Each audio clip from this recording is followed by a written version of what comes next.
Yeah, man. All right. It's gonna be all right. I love this song. I was wondering what song they were gonna choose for me. Now I gotta get this speaker. I gotta get this mic set up because I tend to talk with my hands and I don't want to be knocking anything off. So I am so proud to be here tonight, and I am so proud to have nominated Mario. When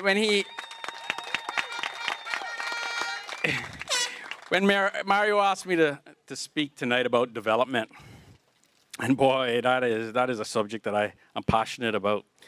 But you know, the funny thing is that when we talk about development in the Cayman context, we tend to talk about buildings and roads, right? We don't talk about developing our people. We don't talk about developing our society. It really is just about buildings, you know. And I actually like to think more about progress. Development is a word that conjures up a plant blossoming and bearing fruit. You know, it has such positive connotations.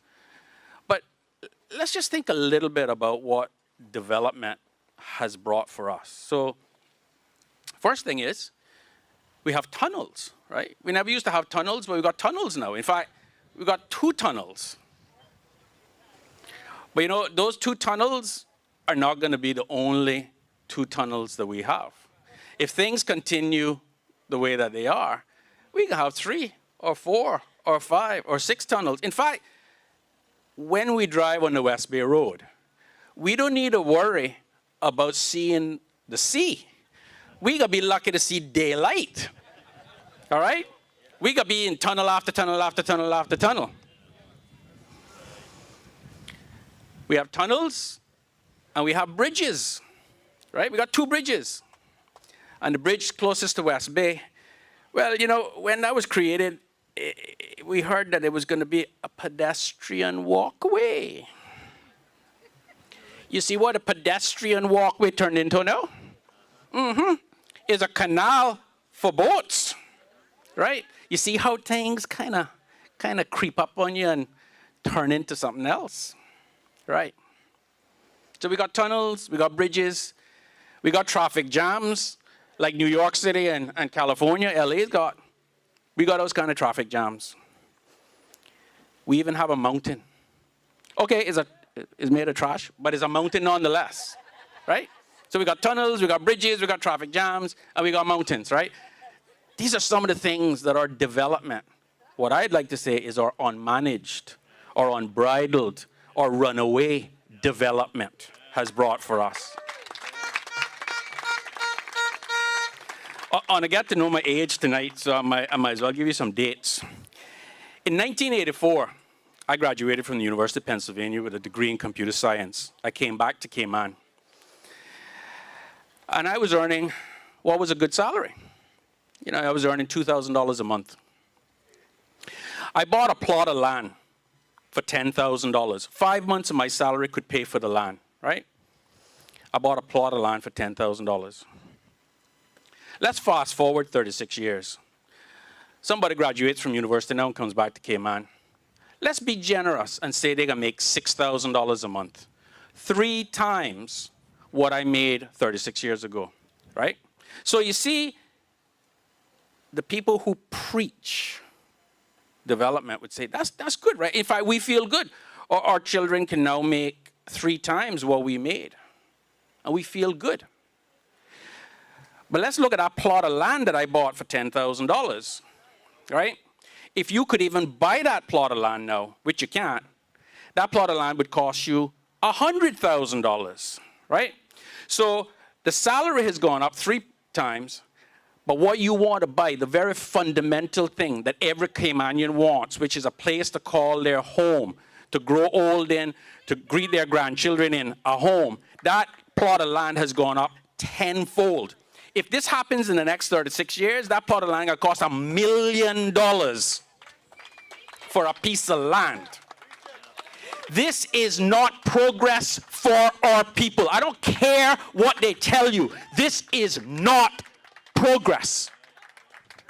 It might be development, but it's not progress. Do not be fooled. In my lifetime, 56 years, our population has grown tenfold, from 7,000 to 70,000. No other country in modern human history has had a tenfold increase in their population. We are a social experiment. We are a social experiment. And the very fabric of our society is being torn apart. I'm in the tourism industry. I'm a water sports operator. And a lot of times I have to call the hotels for guests, leave them a message or, whatever, just get in touch with them. So I have all the hotels in my phone. So if I want to call the Kimpton, I just press Kimpton, right? I have called hotels, and the Kimpton in particular, where I dial, I hit Kimpton, the phone rings, and the person answers it. And they say something like, "It's a beautiful day in the Cayman Islands. Thank you for calling the Kimpton. How may I help you?" Okay, that's what they say. You guys understood me, right? But when they answer, I have to look at my phone and say, did I call the Kimpton? Because they are speaking in such a heavy, non-English accent that I cannot even understand what they say. You mean to tell me that we have reached the point in our progress that we forget finding a Caymanian to answer the phone in a Caymanian accent, because the Caymanian one or two that's employed in the hotel, they don't even want them speaking a Caymanian accent. But you mean to tell me we can't even find somebody that can answer the phone for a hotel that is in Cayman, that can speak in such a way that what they're saying can be understood by an English-speaking person? What the heck is wrong with us? It's like we're in Alice in Wonderland. We're upside down world. But you see, it's sleight of hand, right? It's like a foo-foo game. It's like, if somebody can walk up, if somebody can come to pick your pocket, they're not going to just walk straight up to you with a hand out and put their hand and take your wallet out of your handbag or your wallet out of your pocket, right? No, they're going to walk up to you. They're going to engage in a little conversation. And then they're going to start moving their hands. And I like to talk with my hands, right? They're going to start moving their hands. And up here, they're going to say, "And we're going to create all of these jobs for you." But down here, this hand is snaking around, and that's taking your wallet, right? That's how it's happening here. That's how it happens. They'll be saying, "We're going to create lots of jobs up here with this hand. But this hand down here is taking your beach access." Right? They're going to be saying, "We're going to create lots of jobs, but down here is the secret duty concessions that they're taking from our treasury." That's how it's done, guys. Development is not progress. We want progress for our people. 2 generations ago, we sold our future. We didn't sell it for much, but we got something for it. We sold our beach land. Last generation, we gave away our future. We allowed developers to put up buildings, pay no impact fees. We didn't charge them anything. We gave it away. This generation, we are paying them to take away our future.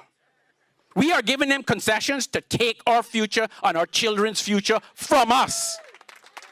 How is it that we have moved from selling our future to giving away our future to paying them to take our future?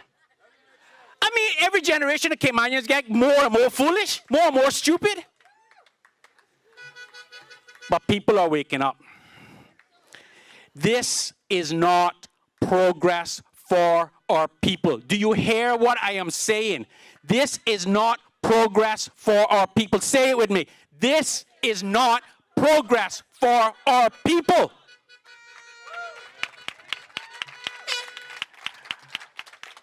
When I think of unmanaged development, there's like a little analogy that comes to mind. So just go with me on this, right? I like parables and stories and stuff. And so let's say that we're going to take a little journey towards Georgetown. Our 2 kids or 2 grandkids are in the back seat. They buckled in, car doors are closed, and we set off towards Georgetown. So we hit the cemetery, West Bay Cemetery. We're doing 30 miles an hour in the speed limit. Changes to 40 miles an hour. Now, normally, we would increase the speed, go 40 miles an hour. And, you know, we would probably very safely make our way towards Georgetown, watching out for things in the road, people pulling out of Aqua Bay, the kids doing stuff in the back. You know, we'd have a pretty safe journey. But that's not the way we do it in Cayman, you see? We look down at the speedometer, and we notice that our speedometer says 160 miles an hour. So we go, 40 miles an hour, not fast enough. Let's see if we can do 140 miles an hour, right? So pedal to the metal. Car throws you back, you're going down that straight by all the condos down there. The speed is building. By the time you hit that first corner, where you take a little bit to the left, where the old road used to go through straight, you're doing 120 miles an hour. Well, the youngest of the two children, your two children in the back, they're playing with our seat belt. What this red button is, they press that. Seat belt is gone. Before you hit the roundabout by Yacht Club, they're wondering what this silver bar is over here. They pull that, the door opens. By the time you take the roundabout by Yacht Club, when you're swinging her around to the right, that door is swung open. The child is flying out the door. Fortunately, the older sibling next door is watching what's going on, reaches over and grabs that one by the ankle and tries jacking back inside. What are you doing? You're looking at that speedometer. We're not hit 140 miles an hour yet. Just like our leaders are doing. 100,000 people, 20-story buildings, 30-story buildings. All they are doing is keeping their eye on that speedometer of 140 miles an hour. The children are in the back seat, screaming their heads off. They're flying out the car door.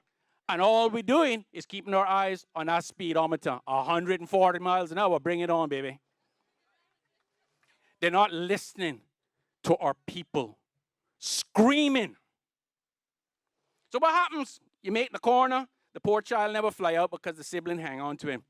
By the time you hit the bridge, you know, the one where we're going to have the tunnel on, or the canal under, you hit that bridge, you're almost at 140 miles an hour. Car goes into the air, off the ground. Woo! Yeah, boy. We good. Your eyes are on our speedometer. She comes back down to earth. And for 1 second, as you hit the earth and your head snaps back, you look in the rearview mirror for 1 second. And you realize that something is wrong. You hear the screams of your children. That is where we are at. As a nation, we are waking up to the screams of our children. This is the moment of decision. This is the moment of decision. You have three choices. We ignore what's going on in the back. We realize, oh, we still got another 20 miles an hour that we can get out of her. And you hit the pedal to the metal, and you go for 160 miles an hour. And let me tell you something. There are people, there are candidates that if they get back in the House, that's exactly what they're going to do. They're going to say, 100,000 not enough, 200,000, 30 stories not enough, 50 stories. All right? That's what they're going to do. The second choice, which many people would think this makes sense, is you take the foot off the accelerator, and you just cruise at 40 miles an hour. But the back door's still open. The children's still hanging out. They're not seat belt, right? And there are people that would just say, oh, well, we know things went rough, but you know what? Let's just cruise at 40 miles an hour. That's not a good choice either. The third choice, and what we need to do as a nation, is we need to pull off the side of the road. We need to stop the car. We need to turn off the engine. We need to go around the side, put our children back in the back seat, buckle them in, put the child lock on the door, and close the door. And then we get back in the car, and we drive off at 40 miles an hour. We have to take care of the issues that are killing our people. That is the only choice that we can make. The only choice we can make. We need MPs who will hear the screams of our people and secure our children. Mario will do that. We need leaders We need leaders who will work for real progress. Real progress, not just development, real progress for our people. Mario will do that. We need leaders who will make sure that our people are not left behind. Mario will do that. Mario is a man of integrity and character who will provide a new positive future for West Bay West, for West Bay, and for Cayman. I hope and pray that 4 years from now, standing here, I will be able to say, now this is progress for our people. God bless you. Thank you very much.